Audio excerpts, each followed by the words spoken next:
السلام عليكم ورحمة الله وبركاته. قاعد حبايبي عاملين ايه؟ يا رب تكونوا دايما بخير. النهارده جبت لكم أداة صيد حسابات سيفيوم لتفعيل الأرقام الأذربيجانية والأرقام اللاتيفية. تمام، أداة الباقوك سهلة وبسيطة. هنبدأ نشغل الأداة بتطبيق بايثون بكل سهولة وفي ثواني، والأداة الباقوك بتصيد معك حسابات كتيرة والباقوك تفعل أكتر من رقم. اللي احنا هنحتاجه بايثون، والأداة هسيب لك اللينك بتاع الأداة، لينك التحميل في الوصف وفي قناة تليجرام. والأداة هتكون بباسورد مكون من 4 أرقام أو رقمين في رقمين، وهنحتاجه بايثون. هسيب لك لينك التحميل بتاعه برضه، والنسخة ديت هنزلها لك قريب على الباقوك، نسخة آخر جمدان، تحديث جديد لسفي.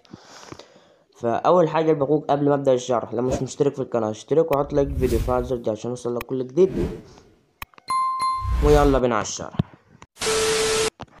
هتلاقينا الباقوك سايب لك في قناة تليجرام لينك تحميل بايثون، وعندك هنا الأوامر، وعندك هنا البوت الأول، وعندك هنا البوت التاني. تبدأ تدخل على البوت الأول، وبعد كده تدوس على ال3 شرط، وبعد كده تدوس على أول واحدة. تمام، هتبدأ تيجي معاك كده، هتبدأ تكتب اسم البوت اللي انت عايزه. أنا هسميه مثلا صيد حسابات سيفيوم، وهتبدأ تبعت، هيبدأ يفتح معاك كده اهو. تبدأ تكتب أي كلام الباقوك يجيب بالك، أي حاجة، وفي الآخر هتكتب كلمة بوت. لازم في الآخر تكتب كلمة بوت. تمام، هيبدأ يفتح معاك كده وهتيجي على اللينك اللي فوق دهوت. تمام، تبدأ تدوس عليه، ده البوت اهوت الباقوك، لسه مفيش حاجة وصلت عليه. وهتلاقي عندك هنا اهوت حاجة اسمها التوكن، تبدأ تدوس عليك دهوت، هيبدأ يتاخد نسخ معاك. تمام، احنا كده اخدنا التوكن نسخ. تمام، تبدأ تيجي الباقوك بعد كده على البوت التاني اللي هو البوت بتاع الاي دي، وهتبدأ تدوس على أول واحدة، هيطلع معاك رقم، هتبدأ تدوس عليك دهوت، هيتاخد معاك نسخ. تمام،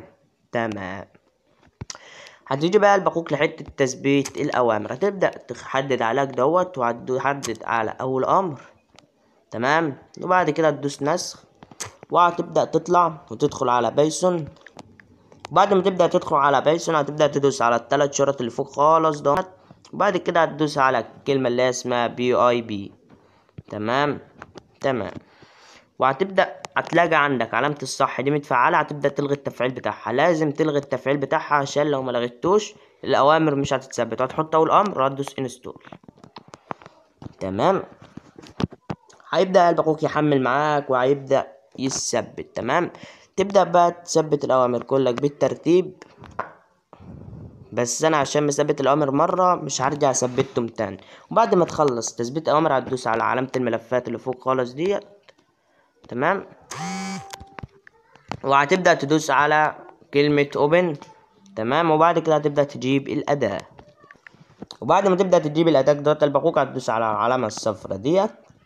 تمام، اوعى تعمل حاجة هنا. الباقوك يبدأ يفتح معاك قناة تليجرام، هتبدأ تنضم فيها لو انت منتش منضم، وهتبدأ تحط الاي دي. تمام، هتبدأ تحط عندك هنا الاي دي اول واحد اهوت، بعد كده تدوس انتر. بعد كده هتبدأ تحط التوكن بتاع البوت بتاعك. تمام، وبعد كده تدوس انتر. هتبدأ بقى الباقوك الأداة تحمل معاك. الأخضر ده يعني اللي الأداة اصطادته، والأحمر اللي هو بيحاول. تمام، بس كده يا اخوات، ده بيكون نهاية شرح النهاردة. والباسورد هيكون 40 50، الباسورد 40 50. نشوفكم الفيديو الجاي، سلام.